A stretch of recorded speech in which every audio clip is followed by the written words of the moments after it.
bonsoir. Alors que depuis 17 jours, les caméras du monde entier braquent leurs objectifs sur la guerre dans le Golfe, l'image du jour provient d'Union soviétique. Elle vient rappeler le caractère dramatique de la situation économique dans ce pays. La scène se déroule à Moscou où la température nocturne atteint actuellement jusqu'à moins 30 degrés. Ce matin, vous le voyez, la livraison exceptionnelle et contingentée de viande a provoqué la ruée déchirante, parfois émouvante des consommateurs, scène de la vie toujours quotidienne en Union soviétique. Dans le Golfe maintenant, la triple mission de l'aviation française ce matin. Les Jaguars ont effectué 2 raids en Irak sur des éléments mécanisés et d'artillerie de la garde républicaine. Le troisième a eu lieu sur un dépôt de munitions au Koweït, une mission dont vous allez vivre en images les principaux points forts tournés à bord d'un Jaguar. À Riyad, Pierre Babet. Sur l'écran télé du pilote de Jaguar, la cible, ce hangar à munitions. L'avion est encore à 8 km. L'image est agrandie automatiquement. Le viseur laser accroche la cible. Le missile est tiré. L'avion est déjà parti. La cible va être détruite. Un deuxième Jaguar attaque une autre cible. Tir, explosion, objectif atteint. Troisième avion, même scénario. Grâce à la visée laser de leur bombe AS-30, les pilotes français atteignent ces objectifs assignés par les Alliés. Les Alliés qui n'avaient pas obtenu jusqu'alors de résultats significatifs nous ont demandé, compte tenu de l'importance de cet objectif, puisque je rappelle c'est un dépôt de munitions, nous ont demandé de le traiter avec cet armement spécifique. Les Jaguars ont effectué un autre raid ce matin sur des positions de la garde républicaine en territoire irakien, mais là, les résultats n'ont pas été rendus publics. Le point maintenant sur la situation toujours confuse à la frontière saoudienne. Nous rejoignons Pierre Babet qui est en direct à Riyad. Avez-vous des précisions, Pierre, sur le regroupement des forces irakiennes au Koweït ? Alors première précision, la colonne de blindés de 17 km dont nous parlons depuis hier a été stabilisée, elle a été prise sous le feu des avions américains, des A-10, des tueurs de chars. Elle s'est embossée, elle s'est enfermée dans des blocs de sable et pour l'instant il n'y a pas d'autres nouvelles sur cette colonne. Tout ce qu'on sait c'est qu'on assiste à de véritables mouvements browniens des blindés de l'Irak. On signale des mouvements vers le nord, vers le sud, vers l'est, vers l'ouest et les militaires américains sont bien embêtés pour expliquer ce mouvement. Alors Pierre, justement, quels commentaires sont formulés ce soir sur l'attitude des troupes irakiennes ? Alors une chose paraît tout à fait sûre, c'est que les Irakiens veulent à nouveau engager le combat. Mais le président Bush l'a redit cet après-midi en Géorgie, nous n'interviendrons au sol que si c'est absolument nécessaire. Mais on comprend bien que Saddam Hussein a besoin, à défaut de victoire, de combat tout de même pour pouvoir, le cas échéant, dire qu'il a combattu et qu'il peut ensuite s'asseoir à une table de négociation. Alors un dernier mot aussi sur les réactions du commandement allié autour de la résistance manifestée par les troupes irakiennes autour de la bataille à Rafji. Oui, ça a plutôt surpris. L'opération, selon des spécialistes que j'ai rencontrés cet après-midi, était plutôt bien montée. Elle était mal exécutée et vous savez qu'elle s'est soldée par des pertes importantes du côté irakien, dont au moins 500 prisonniers. Mais les spécialistes ici reconnaissent qu'elle était bien montée. Merci Pierre Babet pour ces précisions en direct de Riyad. Nous allons maintenant en direct à Jérusalem où j'appelle Marc Mémon. Marc, vous m'entendez ? Oui, je vous entends Eric. Vous savez, depuis quelques minutes, nous avons entendu les sirènes mugir dans tout le pays et donc évidemment à Jérusalem, signe d'une nouvelle attaque de Scud. Nous n'avions pas eu de message de Saddam Hussein depuis avant-hier. Bon, c'est toujours la même... je dirais le même rituel. La population est appelée par la radio militaire à rejoindre les chambres calfeutrées, le masque à gaz sur l'épaule, signe qu'il pourrait y avoir un risque d'attaque chimique, encore que tous les experts ici pensent que c'est vraiment à la fin de la guerre, au moment où la bataille terrestre sera engagée du côté du Golfe, que Saddam Hussein sera tenté d'utiliser et de brûler ses dernières cartouches en direction d'Israël. Voilà ce qu'on peut dire à ce moment précis. Nous n'avons strictement aucune information sur l'endroit qui pourrait avoir été visé par cette attaque de Scud irakien. Il faut vous dire, Eric, que désormais Israël est prévenu très tôt des attaques possibles irakiennes dans la mesure où les informations satellites américaines sont données pratiquement en temps réel à Israël, ce qui permet donc à Israël de lancer immédiatement le dispositif de sécurité en direction de toute la population. Merci Marc Mémon. Donc sirène d'alerte qui retentissent actuellement en Israël. Pas de missiles pour l'instant sur le territoire hébreu. Et Marc Mémon nous rappellera bien sûr avant la fin de cette édition. Les bombardements alliés se sont poursuivis aujourd'hui sur le sud de l'Irak et notamment sur le port de Bassora. Par ailleurs, la ville de Rafji dont nous parlions tout à l'heure avec Pierre Babet en Arabie Saoudite a été intégralement libérée. Commentaire de Caroline Sims. La ville de Rafji détruite après 36 heures de combat. Seul signe de vie dans les rues désertées, des patrouilles de soldats saoudiens. Hier soir, Radio Bagdad annonçait que les troupes irakiennes s'étaient retirées. 400 Irakiens auraient été faits prisonniers, une trentaine de soldats seraient morts. Côté saoudien, on avoue une quinzaine de morts et plus de 30 blessés. Des soldats qui embrassent leur terre, voici les premières images de la libération du Nil, au large du Koweït. À al-Maradim, le drapeau koweïtien flotte désormais depuis 48 heures. Aujourd'hui, l'heure est à la patience, a déclaré le commandant des Marines. Les troupes terrestres de l'Irak sont en mouvement à la frontière koweïto-saoudienne, mais aucun engagement terrestre important n'est signalé. Seule perte déclarée, 2 avions américains abattus en cours d'opération sur un lieu non précisé. Les pilotes sont actuellement recherchés. En outre, un Marine a été tué, 2 autres blessés, victimes peut-être des bombardements alliés. Depuis la nuit dernière, les bombardements se poursuivent donc. La ville irakienne de Bassora a été une nouvelle fois touchée. L'armée britannique a bombardé 2 aérodromes, 2 entrepôts de pétrole et des sites de missiles en Irak. Ce soir, l'affrontement terrestre semble inévitable selon les commandants alliés. L'un des effets concrets de la guerre, c'est aussi la marée noire qui ne cesse de grandir au large de l'Arabie Saoudite. Probablement la marée noire la plus importante jamais enregistrée jusqu'à ce jour. On parle de 5 à 6 fois l'importance de la Moko Cadiz en 1979. Pour l'instant, les nappes sont fragmentées, mais elles menacent toujours les installations saoudiennes. Les précisions avec Xavier Quintin. Voici les premières images aériennes de la région du Golfe et de sa gigantesque marée noire. Elles nous parviennent de l'espace via la station satellite soviétique Mir. Le pétrole y est représenté par ces taches bleu sombre que vous apercevez en bordure du territoire saoudien. Selon les soviétiques, les 3 nappes de pétrole qui dérivent de façon inquiétante vers les côtes saoudiennes s'étalent sur plus de 140 km de long. Au total, et depuis 10 jours, c'est environ 1,5 million de tonnes de pétrole qui se déplacent au gré du vent et des courants. Aujourd'hui, c'est la ville saoudienne d'Al-Jubail et plus précisément son usine de dessalement qui est menacée. La nappe pétrolière commence pourtant à se fragmenter. Seule solution pour endiguer l'hémorragie, les barrages flottants et le pompage. Les experts en environnement des pays membres du Conseil de coopération du Golfe se réunissent demain à Manama, capitale de Bahreïn. Ils tenteront d'unir leurs efforts pour lutter contre l'une des plus importantes tragédies écologiques de tous les temps.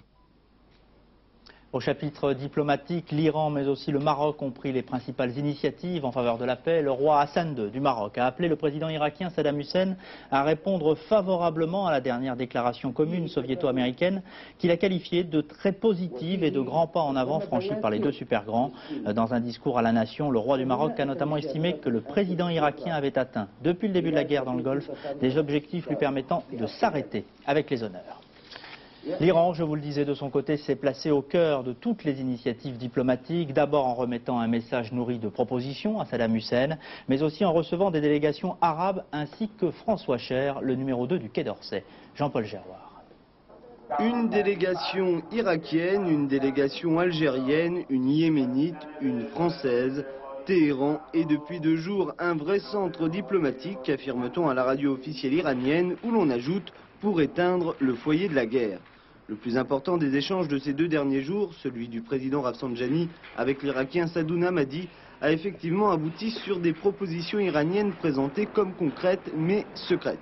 Le président iranien a fait transmettre à Saddam Hussein un message contenant des solutions possibles à la guerre du Golfe. Pour l'heure, aucune indication supplémentaire. La recherche d'un cessez-le-feu était également au centre des conversations avec les Algériens et les Yéménites.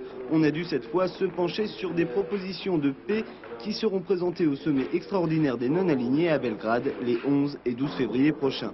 Et François Cher, le numéro 2 du Quai d'Orsay, que fait-il à Téhéran? Rien d'exceptionnel, assure-t-on à Paris. François Cher n'a officiellement rencontré personne d'autre que la délégation iranienne. Toujours selon la diplomatie française, une bonne part de ces discussions ont certes été consacrées à la guerre, mais l'essentiel a porté sur les relations bilatérales en amélioration constante depuis 2 ans. Résultat, les effectifs des ambassades des 2 pays vont être augmentés. Le règlement de l'énorme contentieux financier entre les 2 pays demeure pour l'heure un vœu pieux. Malgré tous ces sujets importants, la télévision iranienne a surtout retenu la petite phrase de François Cher qui soulignait l'importance clé de la position iranienne face à la guerre. Et le contentieux financier franco-iranien auquel faisait allusion Jean-Paul Geroard, c'est l'affaire dite du milliard d'euros d'IF qui a longtemps porté ombrage aux relations entre les 2 pays. Eh bien, cette affaire pourrait trouver une première solution avec la condamnation par la Chambre de commerce internationale de Lausanne de la société Framatome. Selon Radio Téhéran, Framatome serait condamné à verser 550 millions de francs à l'organisation iranienne de l'énergie atomique. Commentaire de Marie-Claire Thiers. Si Framatome confirme la condamnation à payer, le constructeur de réacteurs nucléaires ne précise pas le montant et rappelle que cette affaire entre dans le cadre d'un vaste contentieux entre la France et l'Iran à propos du dossier Eurodif. C'était un contrat conclu à l'époque du Shah et portant sur la construction de 2 centrales nucléaires en Iran. Le gouvernement iranien avait avancé $1 milliard pour la construction de l'usine d'enrichissement d'uranium Eurodif. Ce prêt consenti en 1974 n'a été remboursé que partiellement par la France à hauteur de $630 millions. L'Iran réclame donc le reliquat et ses intérêts cumulés. Mais ce contentieux d'État à État se double d'un conflit entre l'Iran et les entreprises françaises, dont Framatome, qui s'estiment lésées par la rupture de ce contrat lors de la révolution islamique en 1979. Framatome déclare que dès lundi, ses avocats internationaux étudieront le jugement pour déterminer les suites à donner à cette affaire compliquée qui fait partie intégrante d'un tout. Politique, le Parti socialiste reste divisé sur la guerre du Golfe en raison de l'opposition formulée notamment par les partisans de Jean-Pierre Chevènement. Ces derniers n'ont pas pris part au vote aujourd'hui du comité directeur portant en fait sur le soutien à l'action du chef de l'État. 5 autres membres du PS, parmi lesquels Julien Drey et Jean-Luc Mélenchon, se sont abstenus. Les précisions de Daniel Sportiello. Les amis de Jean-Pierre Chevènement avaient annoncé la couleur. Ils ne participeraient pas au vote du texte soutenant la politique du chef de l'État dans le Golfe. Approuver ce texte, c'était en quelque sorte se désolidariser de leur chef de file. Mais les membres de Socialisme et République ne sont pas allés cependant jusqu'à voter contre le texte proposé par Pierre Mauroy, ce qui aurait entraîné une rupture immédiate avec la direction du parti. Estimant que seule une évolution dramatique du conflit peut leur donner raison, les amis de l'ex-ministre de la Défense ont sans doute pensé qu'il est urgent d'attendre avant de rompre les ponts. Cela aurait mis leurs 2 secrétaires d'État, Georges Sarr et Edwige Avis, dans une situation délicate. Un refus de vote que les leaders des courants majoritaires n'ont pas manqué d'exploiter. Lionel Jospin a eu beau jeu de parler de dérobade et Pierre Mauroy d'esquive. Un représentant de Socialisme et République est venu à cette tribune pour dire qu'aujourd'hui, il ne dirait rien. Autrement dit, ils esquivent le débat aujourd'hui. En tout cas, ils savent dès maintenant que la politique du Parti socialiste est celle du président de la République et de son gouvernement. Si le texte de soutien au président de la République et au gouvernement sur le conflit du Golfe n'a pas fait l'unanimité au PS, l'irréparable cependant n'a pas été commis, nul ne voulant casser le parti en ces temps de guerre. D'ailleurs, même la turbulente nouvelle école socialiste de Julien Drey et Jean-Luc Mélenchon n'est pas allée jusqu'à voter contre le texte et s'est abstenu. Notre invité, Philippe Marchand, nouveau ministre de l'Intérieur depuis la nomination de Pierre Joxe à la Défense. Monsieur Marchand, restons un instant sur le Parti socialiste. On a l'impression d'assister à un paradoxe. L'opinion publique semble majoritairement derrière le président de la République, François Mitterrand, sur la crise du Golfe, et le Parti socialiste, lui, continue à manifester ses dissonances. Il ne faut pas exagérer, c'est une petite minorité du Parti socialiste, d'élus du comité directeur, comme il y a eu une petite minorité, 7 à l'Assemblée nationale. Alors Pierre Mauroy a eu raison d'être ferme dans ses propos. Moi je voudrais dire une chose, c'est que certains d'entre eux ont dit en conscience, nous ne pouvons pas soutenir la politique du président de la République au niveau du Golfe. Moi je dis que la conscience, il n'y a pas de monopole. Et qu'heureusement, l'immense majorité des parlementaires, l'immense majorité des membres du comité directeur, en conscience, soutiennent la politique du président de la République. Votre sentiment, ceux qui refusent de voter votent en quelque sorte une motion de censure au président de la République? Non, ceux qui refusent de voter aujourd'hui Et ça a été dit par Lionel Jospin et par Pierre Mauroy. Bien, il faut un pari sur l'avenir. J'espère que ce pari, d'ailleurs, il ne se réalisera pas.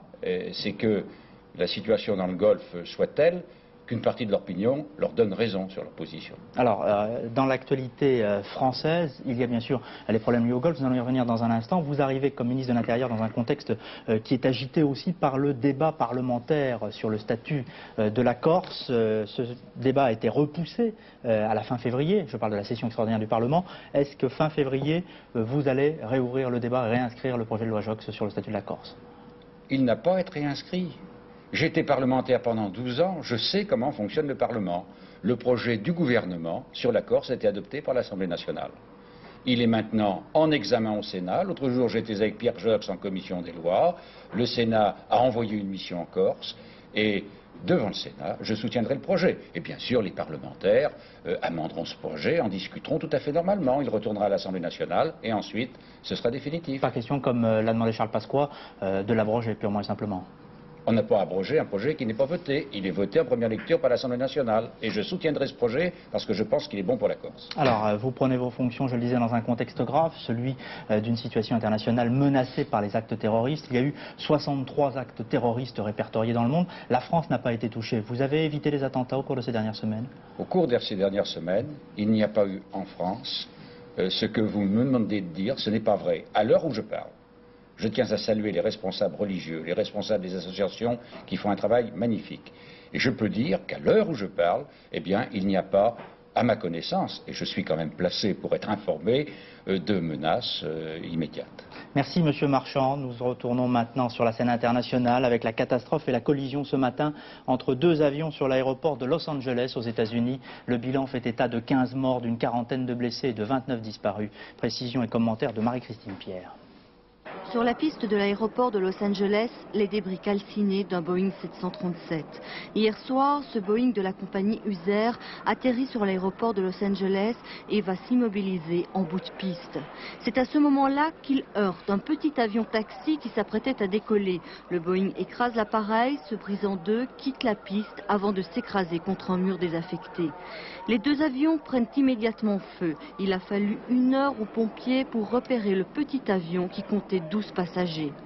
Selon un dernier bilan, cette collision aurait fait au moins 15 morts et 40 blessés, dont 10 grièvement. Une quarantaine de personnes sont toujours portées disparues. Cette nuit, les pompiers ont dû interrompre leurs recherches à cause des risques d'explosion causés par les émanations de kérosène. Cet après-midi, ils espéraient pouvoir s'approcher des épaves pour dégager les corps. Les causes de cet accident n'ont toujours pas été déterminées. Les sports maintenant, et tout d'abord la très belle victoire de l'équipe de France de rugby cet après-midi en Irlande, 21-13. Le résultat et la manière commentée par Alain Dorgans. Après avoir récité leur rugby contre nature, les Français avaient provoqué un choc salutaire pour leur début dans le tournoi. Aujourd'hui, contre l'Irlande, ils ont récidivé en faisant un pèlerinage aux sources. Retour aux vertus d'un rugby typiquement français, fondé sur l'enthousiasme, la générosité et le panache, avec Serge Blanco comme allumeur de réverbère.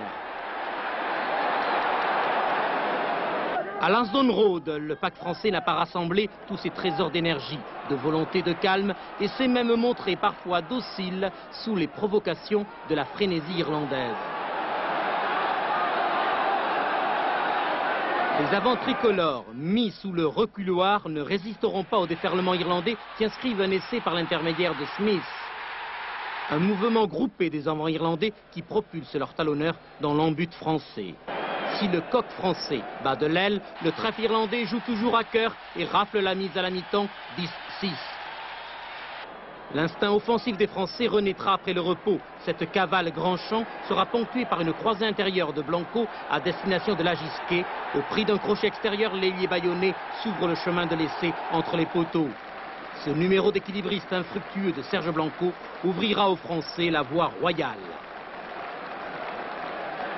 Et Laurent Cabane, dévoreur d'espace devant l'éternel, s'engouffre dans la brèche dont il est à l'origine pour déchirer le rideau défensif adverse. Ce deuxième essai renvoie les Irlandais à leurs chères études.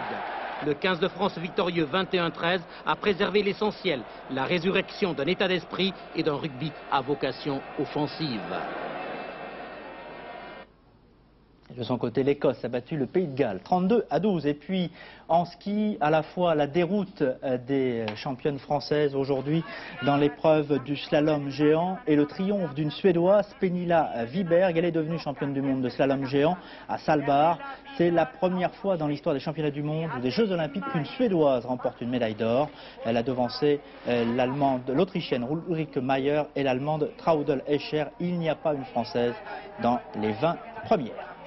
Et puis, dans le domaine des variétés, le 7e anniversaire du Zénith à Paris crée des vibrations en province. Jack Lang l'a annoncé ce soir, multiplication des petites salles de spectacle à l'image du Zénith parisien.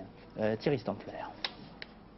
5 millions de spectateurs en 7 ans à Paris, gros succès également à Montpellier. Les deux Zéniths ont incontestablement joué un rôle important sur la scène musicale française depuis leur création. Associant une structure en toile et une charpente métallique, sans mâts ni piliers pour gêner la vue, ce type de salle peut accueillir de 3 700 à 6 000 personnes selon les cas. D'ici à l'année prochaine, les villes de Toulon, Pau, Nancy, Caen, Marseille et Lyon devraient enfin en bénéficier. En projet également à plus longue échéance, Tours, Toulouse, Mulhouse et peut-être une deuxième salle à Paris. Un Zénith se construit en moins d'un an et coûte plus de 50 millions de francs, financés à la fois par l'État et les assemblées locales, départementales et régionales. En contrepartie, les grandes stars françaises et étrangères pourront enfin tourner dans de bonnes conditions à travers l'Hexagone.